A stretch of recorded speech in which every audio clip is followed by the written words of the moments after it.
Good morning, everybody. Good morning. Thank you for joining Stanching Tyranny Radio this morning, this Saturday, April 20th. That's April 20th. Jim had a little trouble there. Why? Well, because we're pre-recording this show. Yes, we are. And it's not a long story, but it is a story nonetheless. And so we aren't live. We are not live, so unfortunately we won't be able to take your phone calls as much as we enjoy them. Right. But we thank you for listening, and we'll be back with you next week. Absolutely. But Jeff and I put a little show together for you, and we're going to get right into it, aren't we? Absolutely. It's late Friday night, Yep.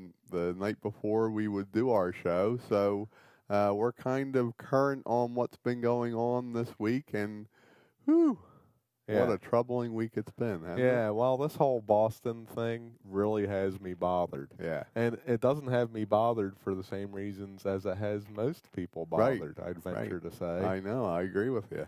Because I venture to say that it is absolute truth that this is a very vivid display of the police state that we live in. Yeah. And you know, I mean, you look on the news and online of this mayhem over one guy. The level of force, you mean? Yeah. I mean, it's crazy. Right. These police are paramilitary, let's call it, right? Yeah. Did you see the picture of the armored car? I did, with yeah. the turret? And there's more than one. Yeah. And that was the police. That was the Boston PD. Right. Not even the military. Yeah. And I read somewhere it was like 9,000 policemen, let's call them troops, Wow. in total, to find one guy. And they're doing things like house-to-house searches. Mm-hmm. They show this one picture of this woman coming out of her house barefoot in like a hurry with a gun pointed at her. Wow. So I guess so they can search her house. Right. Well, and we're just supposed to sit back and think that this is a good thing. yeah. And yet, if I read some of the posts on Facebook, nobody is all that terribly alarmed about it. No, matter of fact, they're getting kudos for capturing the guy. Yeah. The only complaint is that they didn't capture him dead. Right. But we're already seeing the thank you for your service with Right. pictures of the police with their paramilitary garb and their AK, AR-15 rifles pointed. Right. And granted, don't get us wrong. Right. This guy needed to be caught. Sure he did. But wow, the level of force involved in getting this guy was just crazy. It was. And you gotta wonder if it's not conditioning. Right. I mean, there may come a time in America where scenes like that are quite routine. And I know it sounds kind of crazy, but it could happen. Well, it's likely to happen. You know why? Why? Because we have out of control fascists like Lindsey Graham, Mm-hmm. who was interviewed today for what newspaper was this? For the Washington Post.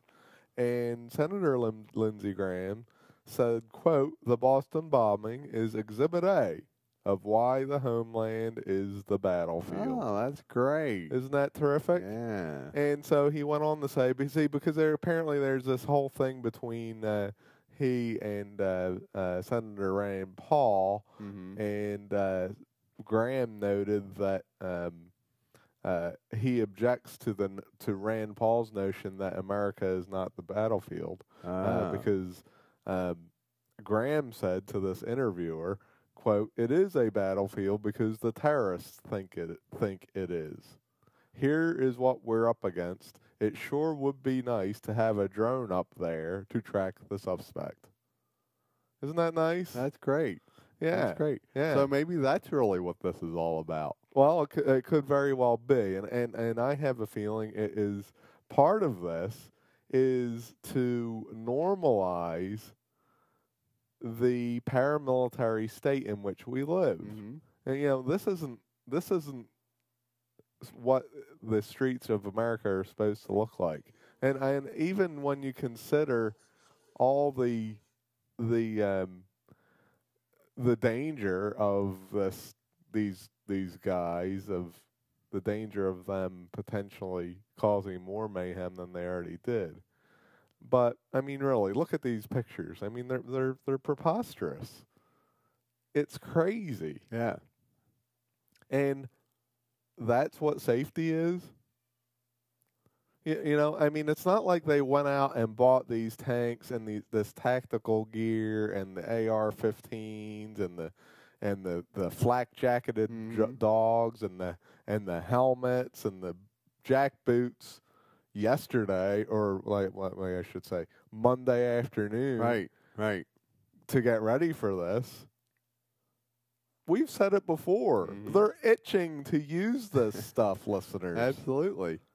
They are itching to use this stuff, and they will use it whenever they have a chance to use it. That's the case in Boston. That's the case in Atlantic City. That's the case in Newfield. That's the case in Gloucester Township. And that's the case in Runnymede. Right. That's the way it is. These guys get these tools, and they want to use them. And boy, it was just like Christmas morning up there in Boston, from what I could tell. Absolutely. They pulled everything out. Mm-hmm. Yeah. Yeah, you got all this cool stuff, and they're just itching to use it. Yeah. And it is not a sign of progress. It's a sign of regression. Right. We're giving away our liberty and our independence as individuals, our sovereignty, and we're handing it over to these guys, all in the name of making us safe from this 19-year-old who's running scared.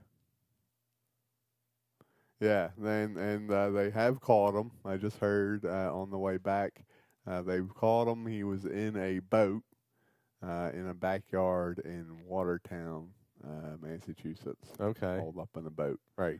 So he's in custody. He's not dead. Right. So and that's the common theme on Facebook and that sort of thing, saying, "Oh, they should have killed him." Blah blah blah. Right.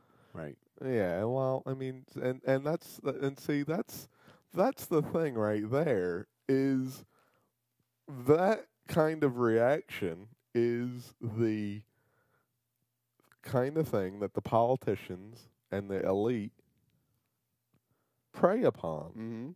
They prey upon that emotional reaction to a scenario. Right. It's called problem, reaction, solution. We've talked about it on our show plenty of times. Yeah. And it's happening again. When are we going to learn? Right. Is the question. And the proof is in the background of these fellows. These, at least the older guy, the older brother, the Snarnyev, is that it? The Snarnyev? Snarnyev? Is the T silent? I think the T might be silent. So well, you're either the S is silent. One of them's got to be silent. One of them's got to be silent. They can't both be silent. I'm going to say the T's silent. All right, the T's silent. So that would be Sarniev. So 26-year-old was the older brother. He's dead. 19-year-old younger brother. But apparently, when they came here, back, I think it was 2000 or 2001. Right. Russia notified the FBI and said, "Hey, this dude's bad news. You got to check him out." Okay. And apparently they interviewed him and whatnot, and obviously they let him stay. So, there's no reason they couldn't have deported him. I mean, he's not a citizen or anything like that. Granted, he was here legally, but they could have deported him if they wanted to. Yeah. If the guy was bad news, and I'm sure he was bad news, obviously, because he was bad news. But Russia tipped off the FBI, and they let him stay. Now, why would they do that? Unless it was part of an agenda to create problem, reaction, solution scenarios like we have this week. Yeah, it could very well be. And let's get into that a little bit. Let's take a quick break, and we'll be right back. Welcome back, everybody. Thank you for joining us, Stanching Tyranny Radio, this Saturday. And we're talking about the Boston situation and the fact that it's particularly bothersome, the reaction of how the militarized police are doing house-to-house inspections. Mm-hmm. They cordoned off, they sheltered in place. Or sheltered in place, yeah. And Yeah. what's with these politicians and mayors and all these people using these military lingo? Right. I mean, who says we're asking people to shelter in place? That was like the mayor or the governor. I'm not sure which. One of them. But who talks like that? The military does. Right. Right. See, and it's very subtle. And that's what we're trying to point out on Stanching Tyranny is that these things happen very subtly, Mm-hmm. and they happen very incrementally. Yep. And they happen in a means to condition us to these kinds of scenarios. That's so the that agenda. at first it happens in Boston. And you become normalized to it. Excuse Jim there. He just choked on his own spittle. It happens. It's all right. Boy, I sure did, didn't I? Yeah, Woo. it's all right. But, Wow.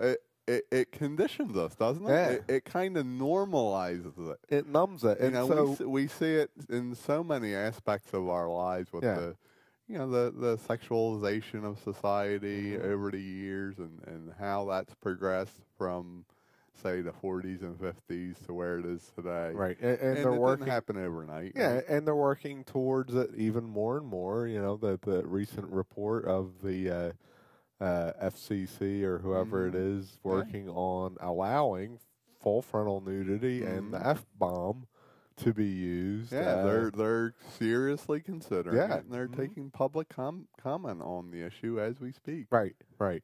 And it's all a matter of a slow, incremental move towards the kind of society that is good for the elite and bad for you and your individual freedom and individual liberty. Yeah. There was nothing about liberty around what happened in Boston.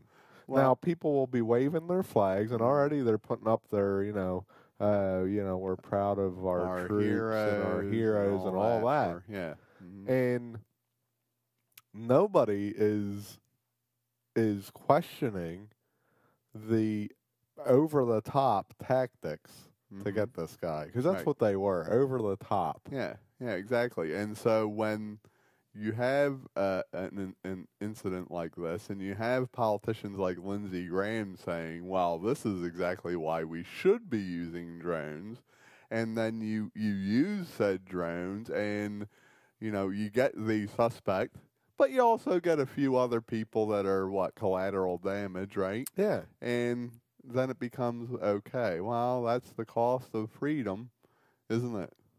Isn't that the price we pay for being free? Well, isn't that the price we pay for having the best military on the earth? And people will say, "Oh, well, that's a small inconvenience to make sure that they could get that guy." Right?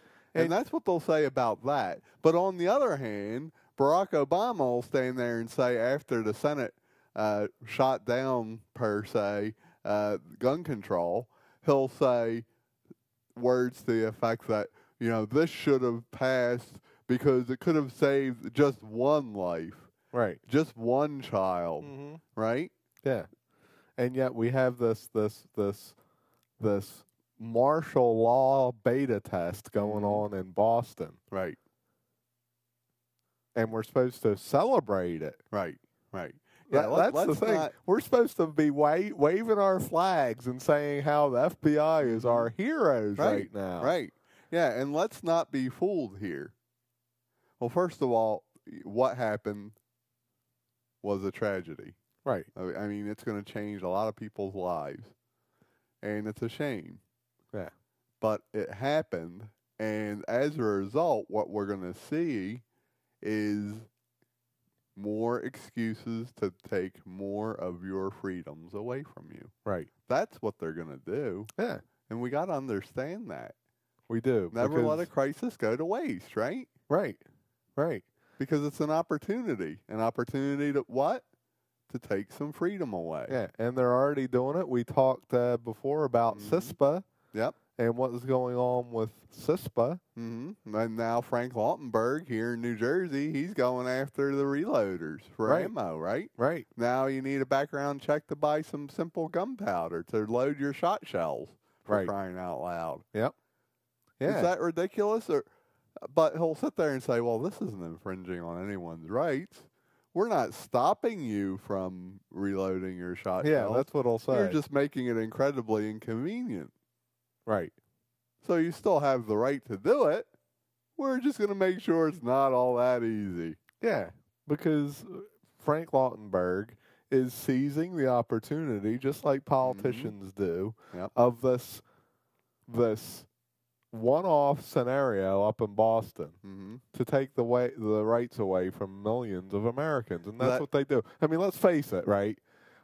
Listeners, you have a better chance of drowning in your own stinking bathtub than you do of getting bombed and being a victim of a terrorist attack. You understand that? Yeah, and this is classic Hegelian dialectic. Oh, that's exactly it wouldn't what have happened if they had deported the guy 10 years ago when they talked to him. And there you have it. So there you have it. They created the solution. The problem. The problem, I'm sorry, the problem. Get it right. We're reacting to it, aren't we? Oh, yeah, we're reacting. Of course not, most people are reacting differently than we're reacting to it. And do you think they'll come up with the solution? Of course they will. You know they will. Never let a crisis go to waste. They're already working on it. Right. They're already working on it. Right. And it's just constant. I swear it's getting worse as time goes on. Yeah. I mean, these things that the government is working on, it just never ends. And they're just steamrolling us. You got CISPA this week, the gun control vote. Oh, yeah, we're supposed to believe that all's fine with the gun control. Yeah. Well, the truth is they're going to get their gun control. Right. Because why? Because they're going to keep trying, just like they do with everything else. Right. They're going to keep trying until they get it. Yeah, they won't stop. And eventually Americans will just kind of get sick of it and just kind of go away, and they know that. Yep. They know that. There's really no repercussions to a politician who does the wrong thing. No. No. And they understand that. That's why they keep trying it. There's you have right here in New Jersey. This just came out. Governor Christie, remember him, the conservative fella, governor? We used to have a governor named Chris Christie. Yeah, that was conservative. Yeah, yeah. He should be president, run for president, and all that. Yeah, he can beat Barack Obama, because he's so conservative. Right. Well, he's unveiled a gun control and violence prevention measure that are as comprehensive as they are ambitious. Christie acknowledges there is no way to prevent all violence in our society, but he says it is the job of government to question, to scrutinize, and to demand more in an attempt to address the problem. Oh, give me a break. So the plan calls for expanding New Jersey's already strict gun control laws, expanding government-funded mental health treatment, making it more difficult for kids to buy or rent violent video games, requiring that would-be gun owners show government-issued IDs, and bolstering penalties for gun-related crimes, because the penalties for gun-related crimes has helped so much, especially in cities like Newark and Camden. Right, right. Yeah, they've helped great. So, yeah, there you go. I like this one. Expanding government-funded mental health treatment. See, there's no such thing as government-funded. You understand that, don't you, listeners? Right. When we're paying, probably close to $2,000 a month for health insurance for us and our family. And that's just one. That's like $2,000 for me and my family, $2,000 for Jeff and his family. Right. For, let's call it what it is, pretty darn lousy coverage. Pretty darn lousy. Yeah. Well, guess what? That's where the government-funded mental health treatment comes from. The government doesn't pay for anything. You do. Every day. When are we going to wake up to this fact? It's a fact. And this is from conservative Governor Chris Christie. And we're hearing that all over the place. Yeah. Former Boston mayor, I forget his name, but he said almost the exact same thing. Mm-hmm. Yeah. It's not the government's job to.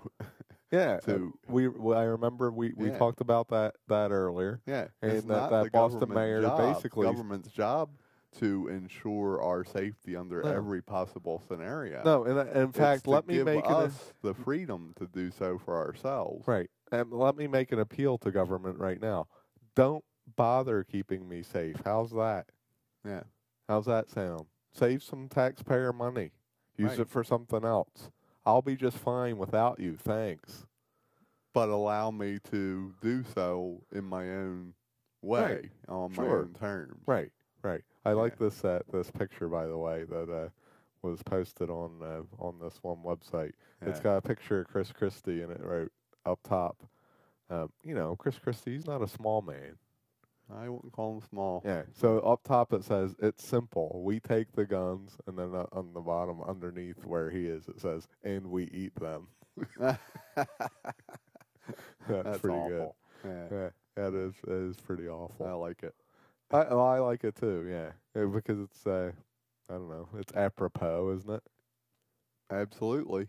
Yeah. So there we are with the whole thing of the Boston Marathon bombing and the mayhem, and I frankly just think it's going to be the fallout from it's going to be huge, and it's going to affect Americans, not Russian guys that came here 5 years ago. Right, definitely. Right? And listeners, if you haven't heard, the politicians were hard at work this week. Yeah. We'd already mentioned gun control. We already mentioned CISPA. Mm-hmm. But what we didn't mention this morning is the immigration bill. Yeah. That they're working on. Yeah, and I know you, for one, you downloaded a copy of the bill and went to our favorite part, Section 3. Right. And, there's some good tidbits in there. There sure is. How about we get into that a little bit when we get back? Yeah, absolutely. All right, we're going to take a quick break, and we'll be back in a minute. All right, we're back. Thank you for joining Stanching Tyranny Radio this morning, and we're talking about all the wonderful things that governments are doing and the politicians are doing on our behalf. Yeah, don't you worry, listeners. Yeah. They're hard at work while all this is going on, and you're busy with, paying attention to what's going on up there in Boston and whatnot. Yeah, so while hard at work. They are hard at work, and while they were hard at work, while all this was going on in Boston, they were hard at work working on the immigration bill, and the Senate unveiled their bill that they came up with, and I downloaded it and wanted to read it, and it's very long. It's over 800 pages, 844, I believe, and the section that was particularly interesting to me is Title III, Interior Enforcement, Subtitle A, Employment Verification System. I said, let me read a little bit about that. Yeah, that sounds interesting. Yeah, so basically, there's a good number of things that you have to do to have your citizenship verified by your employer when you're hired. And really what that is today, if anyone's gotten a job, within the last few years, you have to use the I-9 form, and then you typically use like a driver's license and a social security card. Yeah. You need two forms of our ID. Right. And to prove that you are who you say you are. Yeah. And the employer has to sign off on that, attesting to your to the fact that you're who you say you are. Right. But they're gonna tweak that a little bit, because now there will be 3 documents of identification. That would be the U.S. passport, the driver's license, and the Social Security card. You know, the Social Security card? The one that says on the back that it will not be used or should not or cannot be used as a identification. Yeah, that one. And not only that, but the one that they swore when Social Security was foisted upon us back in the 30s or 40s. Yeah, they said back then that this is not, and I repeat, is not a national ID. That's exactly what they said. And here we are. Yeah.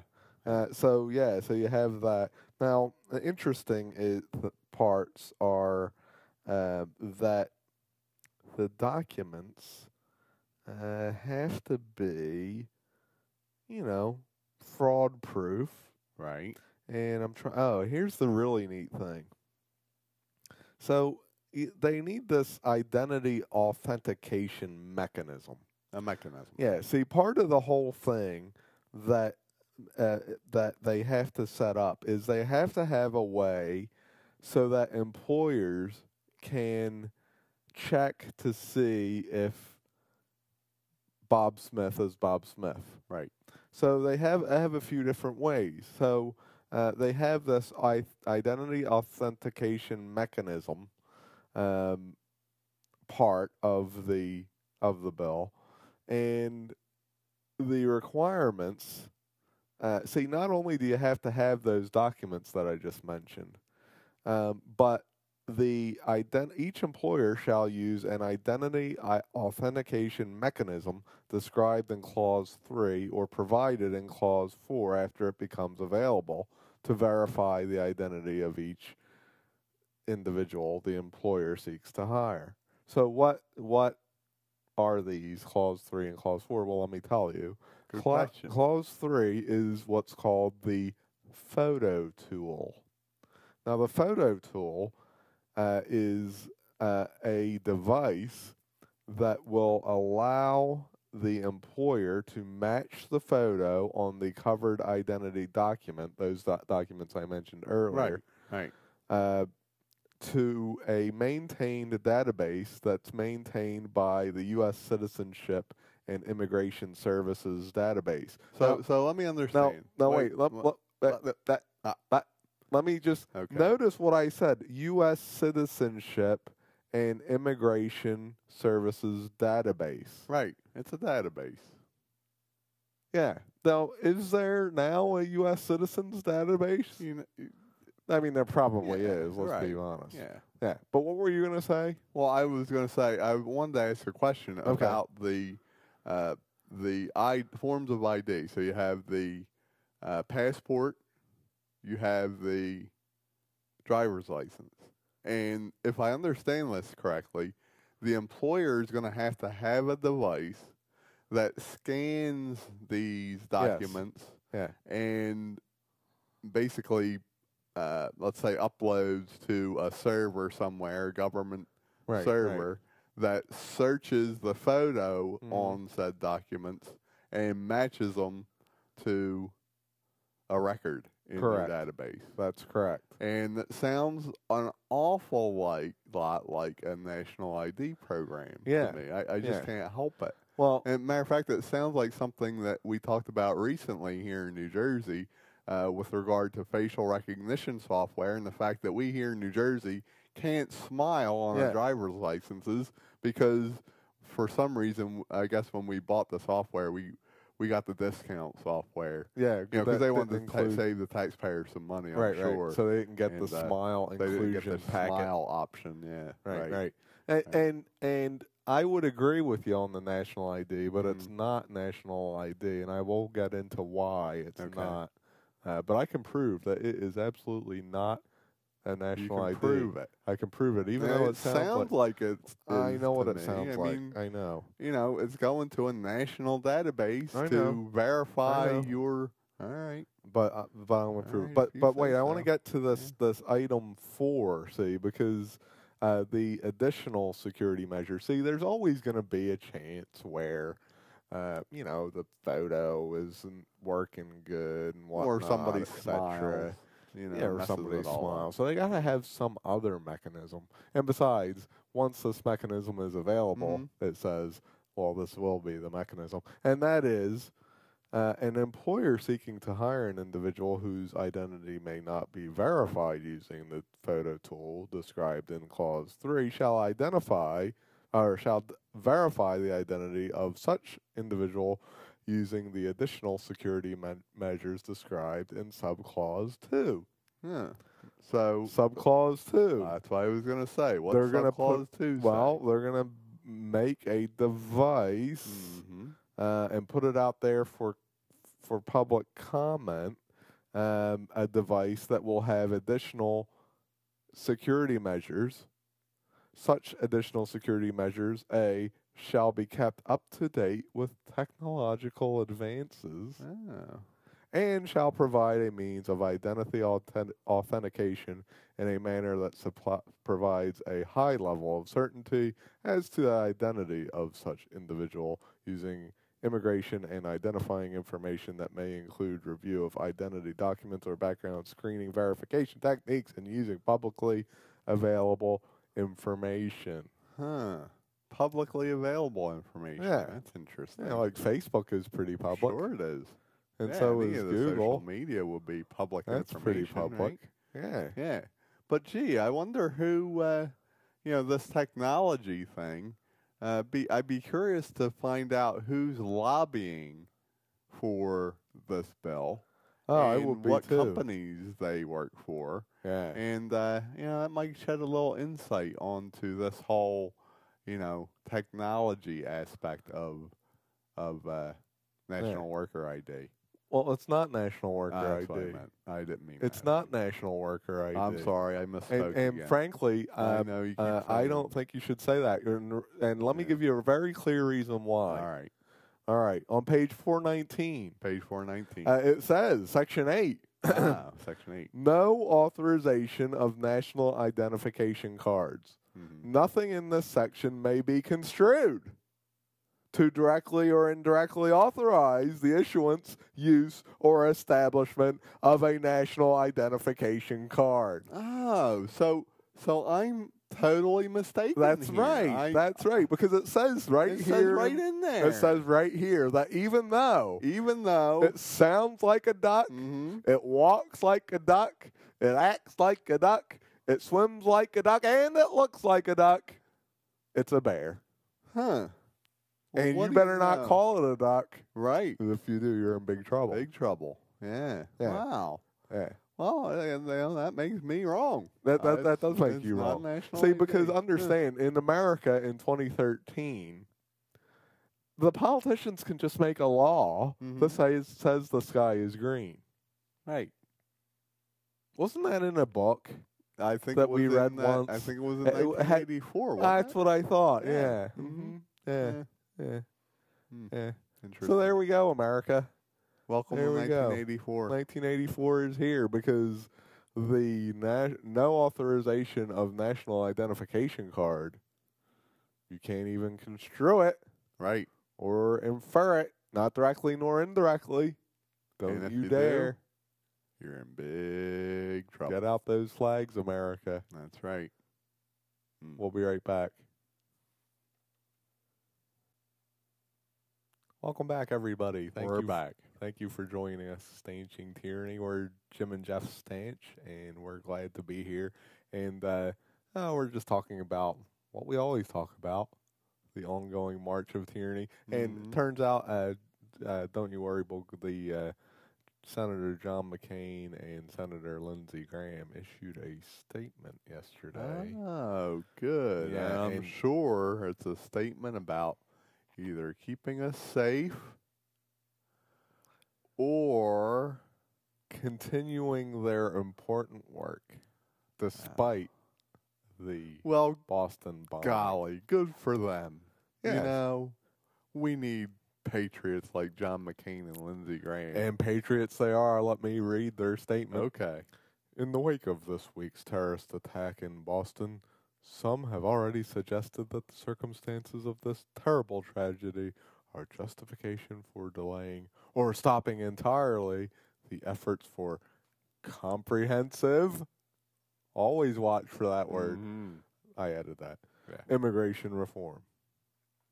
In fact, the opposite is true.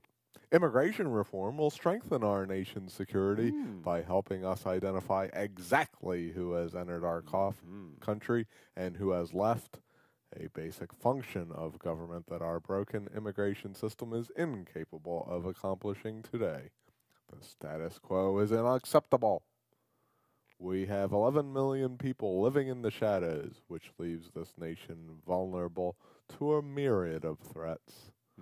This is all the more reason why comprehensive immigration reform is so essential. By modernizing our system of legal immigration and making it ordinary Americans' lives even more of a hassle. Oh, wait, I added that. Identifying and conducting background checks on people here illegally and legally. I added that part too. And finally, securing our border, we will make America more secure. So basically, what he's saying is, if we had comprehensive immigration reform, then the guys who came into this country, the bad guys wouldn't be here to kill us. From Chechnya, they wouldn't be here to kill us because we're free. Now, let me think this all the way through. Right. They came here from Chechnya, right? And then the FBI was alerted as to the fact that these guys are bad news by the Russian government. And then the FBI went and talked to these fellas and then let them stay. So maybe the FBI... So the comprehensive immigration reform is going to fix all that. Well, apparently. Is that what? Apparently, because Lindsey Graham and John McCain said in their final statement, we will make America more secure. Oh, he said it right there. Yeah. So again, people, anytime a politician speaks, especially if their name is Graham or McCain, you can count on the fact that they're coming for your rights. Right.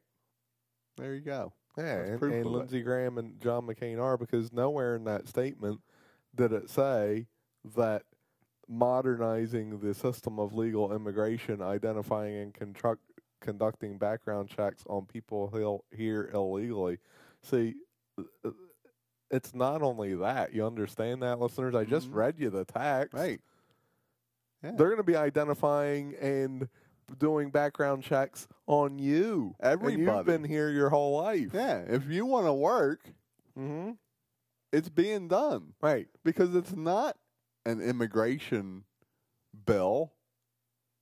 It's a worker ID, national worker ID. And I know what it said. Wait a minute. I know what it said. Did you just say? I know what it Wait said. a minute. Let me read on it. Page 419. Page 419. I don't care. Page 419. Nothing Lindsey in this Graham and John McCain and Bob Menendez. Section 8. And the other Marco Rubio. Section 8. They can all kiss my lily white behind in this because section it's baloney. May be construed to directly or indirectly authorize the issuance, use, or establishment of a national identification card. I know. Says it right in the bill. I know. So therefore, it must be true. Right. Right? Yeah. They would never implement something and basically lie, would they? Right. Of course. No, they would never do that. Yeah. Well, that might as well stay on topic with respect to employment. The unemployment rate here in New Jersey dropped to 9%. Wow. New Jersey's payrolls expanded by 8,100 jobs in March. That's and the terrific. unemployment rate dropped to 9% from 9.3% in February. Recovery is here. Yeah. So remember the stuff that you were saying about Chris Christie being conservative? Yeah. This proves that he's conservative. That's because the unemployment rate dropped. How can I be so wrong? I know. How could I be so wrong? I know. He obviously has his conservative bona fides just by that simple statistic. Yeah. While the state is still well above the nation's March unemployment rate of 7.6, it is the lowest it has been since early 2012. And in an election year, that's good news. Wow. That Yeah. makes you feel so much better, doesn't it? Right. Right. 9%. So then what's the real? Because understand, listeners, the unemployment rates that they tell us aren't the real unemployment rates. So I wonder what the real unemployment rate is here in New Jersey. I know that Shadow Stats fella tracks the real number, but I don't think he does it by I don't think he does it by state, does he? Well, he might, but you might have to pay for that, and I ain't paying for diddly, you know what. I don't blame you there. Ain't paying for that. But my guess is that it's a lot higher than 9%. Mm-hmm. Yeah. That's my guess. Yeah, well, his national number is well over 20, I believe, like 22 or something. Yeah, something like that. Yeah, so if it's stated to be 7.6 and it's really 22, we use the same kind of math and extrapolate. You're the engineer. We're got to be pushing 30. Pushing 30 easy. I would think. I would think. 28, now 29. You got me wondering what we're looking at here. What the heck? Round up, we'll call it a third. What do you say? Call it a third. Call it a third. You could call it a third. Yeah. Yeah. But so we're gonna celebrate the 9%, I'm sure, here in New Jersey. Right. Right. Yeah. So I'm looking at Shadow Stats right now, and for the country, the unemployment rate is indeed about 23%. Okay. According to Shadow Stats. Yeah. Yeah. So if we use that, what is the stated unemployment rate? Like 7.6? No, 7.6. So you're actually going to do the math. I'm going to do the math. So if we do it like that, and then that would mean we're about 27%. 27%. Okay, so I was a little high. I said you were a little high. 29. Well, that's what extremists that's because I'm just a nabob of negativism. Right. That's what right-wing extremists like you do. It's just really extreme to claim that the real unemployment rate here in New Jersey is 28 or 29 when it's really only 27. That's right. What's the matter with me? Well, that's because you're an extremist. Apparently. And that's what they do. Yes. Yeah. That's what they do. Mm-hmm. And so, I don't know. It's doesn't seem to me, we see a lot of customers, and the sentiment out there isn't that unemployment is getting any better, and I think they're right, because where are the jobs? Where can they possibly come from in the good old U.S. of A.? Where can they come from in New Jersey? Right. Where can they come from? Got me. The casinos. Yeah. How about the casinos? Right. Wait a minute. I just read that Revolt's laying off 80-some people. Apparently those ain't cooked into the numbers yet. Right. Yeah, so where are these jobs? They're not at our shop. No. Right? No, and that's unfortunate. Well, yeah, it is. But the level of employment affects everything. And when you don't have a growing business base, well, there you go. You can't have a growing employment rate. Right. The politicians want to smooth that over by extending unemployment benefits and all that great thing, and they'll make all the claims that how unemployment benefits help the economy and this and that. It's all a bunch of baloney. And isn't that really the third thing that the tragedy in Boston was serving to divert our attention from? And that's the economic crisis here. Yeah. I mean, really. Yeah, because it hasn't gone away, has it? No. And it's not just here. It's in Europe, and the Cyprus issue never really went away.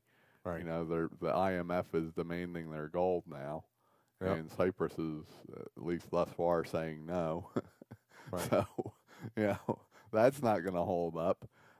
But we had basically the trouncing of the precious metal markets this week. Oh, yeah. It was really bad, too. It started last. If you haven't already, take advantage of it.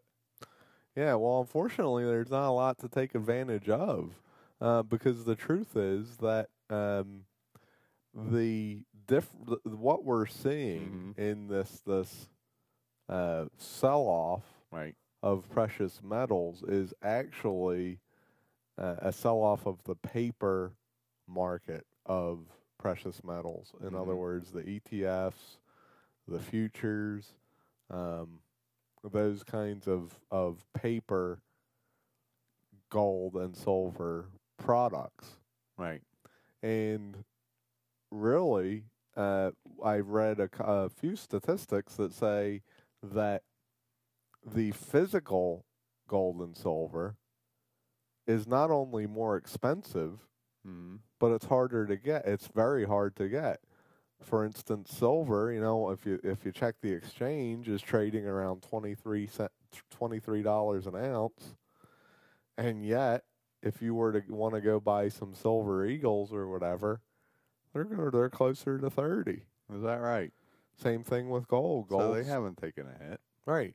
I've heard that gold is again trading on the exchange at about $1,400 an ounce, down quite a bit from only a month ago. But good luck getting a Krugerrand or a gold maple or a gold eagle, because they're trading close to $2,000 a piece. Right. So what's going on here is a separation of the false paper market and the very real bullion market, the hard asset real stuff market. Right. And I think that the whole thing is happening because the central banks need confidence in their paper fiat currency. And if they see that gold and silver are getting too big for their britches, one way they can take it down is through the paper market. Yeah. By selling short all those things. Right. So the proof is what's happened in the Treasury markets this week. Well, I don't know. I haven't really looked. Let's see. You got my gut says that. Not a whole lot. I mean, the day 1.7. Okay. And it's been trading in a range all week. Lowest was 1.67, highest was 1.74, so at 1.71. And we've said it before, we'll say it again, that's the number you want to watch. Right. Because when it goes above that 2 level, that's when you really want to sit up and take notice. Yeah. And pay attention and watch the direction. Yeah, it hasn't done that in quite a while. The most recent was back in February when it went all the way up to 2.23. I think that was when that whole Cyprus thing was happening. But that's the thing to watch, because when you have all these governments that are going to start divesting themselves of treasuries and buying gold, that's going to be a bad thing for treasuries. It's going to be a bad thing for interest rates. It's going to be a bad thing for inflation. But speaking of trading and selling stocks and bonds and whatnot, did you hear the other little thing that the Congress worked on this week? Oh, this was very, very important, listeners. Very important. Because, see, a while back they passed a law that would prohibit insider trading. Oh, that. Yeah. There used to be that basically senators and congressmen could get away with insider trading because, they're the elite class. Sure. Well, there was some law passed that basically put the kibosh on that. That is until this week. Yeah, and correct me if I'm wrong, but what they did was they really buckled down on the reporting requirements. In other words, if you were a congressman or a senator, you had to comply with a lot more reporting of just the most trivial little transactions, right? And it was all publicly available. Right. And that's the way it had to be to keep the public aware of what's going on, right? And to make sure that no funny business was going on. Yeah, well, that's all gone. Forget all that. Forget all that, because it's important that the politicians have their perks because they work so hard for you, well, listeners. don't forget, it's how you attract the best talent. That's right. That's right. You That's know, why if, we if have you to pay don't them. do things like that, then you end up with, I don't know, The riffraff. plumbers. Imagine that if politics. Imagine that if a plumber actually went down to Washington to do the people's business amongst the aristocracy. Well, we'll give a whole meaning to doing the people's business, if you know what I'm saying. That's the truth. Yeah, we can't have that. One could say that the people's business is getting done every day down there. Yeah, and one could also say that the people's business stinks. Yeah. You know what I'm saying? We could have a whole bunch of whole slogans around that, couldn't we? Couldn't we? We could. We could, yeah. They'd be pretty great. Yeah. So there's a lot going on this week. They have a lot of distraction, but rest assured, listeners, there's a lot going on that will serve to keep you safe, protect your money. Protect your money. Or, well, maybe not your money. Well, but isn't it all just everybody's money? Isn't it really? Here in the collective. Right. Yeah. Right. Yeah. And so we have to make sure that when we have our show next week, that it's more lighthearted. Because, really this whole Boston thing put us in quite a mood, did it not? It did. Yeah. Yeah, when you see everything that's going on there, and maybe the next week will be sunshine and lollipops. What do you think? That's what I'm used to. I prefer sunshine and lollipops. We could play some music from like the Monkees or something. And as long as it's a lollipops with the gum inside. I like that. Yeah, that's a nice touch, having the gum inside. You know, you do all that hard work to get through that lollipop. What were they called? Blow pops or something? Pops. Blow pops. Yeah. All right. Well, really nice. hopefully the station doesn't get raided because we said the word blow. And, that could be a bomb. You know what I'm saying? Yeah, well, now you do really now I really did it. I said blow and bomb. Right. And then I just said it again. But yeah. I'm just lame. What are you trying to do here? I don't know. That's a good question. Excuse me, you're making me cough. Yeah, that's clear and that's apparent. That's apparent. Yeah. Yeah, turn me down in a second. I got a cough here. All right, go ahead and cough. Yeah, so I guess I shouldn't have been saying words like that because that could be the next thing. You had Frank Lautenberg already, saying about the gunpowder and how you should have to have a background check to buy a jug of stinking gunpowder for Pete's sake. Right. What is gunpowder exactly? Chemically, what is that? You know what that is, don't you? Some sort of nitrate or something. It ends with a night, right? Yeah. Something a night or an 8. Yeah. Yeah. All right. Or a 7. So you won't be able to buy something 8 anymore. Right. And if you but do, it's all in the name of keeping us safe. Why do you want us to not be safe? Why do I have to hate? I ask myself that so many times. Yeah. I would like to know. I got to live with you. Yeah. You know? Yeah. Well, that's true. And listeners got to listen to you. Right. Of course, they don't have to listen to you. But I do got to live with you. Well, and you do got to listen to me. Right. You're kind of stuck with me. Yeah. I can't. Yeah, absolutely. And that's just the way it is here in the land of the free. Yep. Home of the brave. Yeah. I promise not to hum a song this week. Yeah. That was kind of nice, though, even though it wasn't an appropriate song. Yeah. But, that's the way it goes. And so I think that'll wrap it up for this week. It will. Thank you for joining us. We're really glad that you took the time to listen to us, even though we weren't live. But we hope we gave you some food for thought. Yep. And you know what we'll be doing next week? Yes. We'll be stanching tyranny yet again. That's right. And we'll see you next week. Thanks for listening.